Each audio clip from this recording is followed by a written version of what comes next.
kusali na bafana nga tu ya la Reine Nzinga TV kaka nde nayebisaka bino. La Reine Nzinga TV c'est la meilleure chaîne. Badi chaîne moko esalaka bino babien, chaîne moko epesaka bino bilenge wapi balobi nasala ye mwa mobembo so bomona mboka mindele botimbela kaka. Ah oui, kote nauti moi tani na yindi non sidora nazalaka na bulia mangusta ebakisinanga lisumu esimbinga mpo esalanga babio e iyo bongo na ngai iyo bongo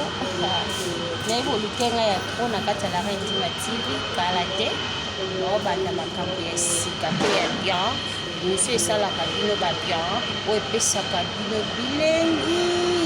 balbitaka ye moko la patron na la Reine Nzinga autre madi mwasi ya makasi mwasi alonga bitumba mwasi kitoko mwasi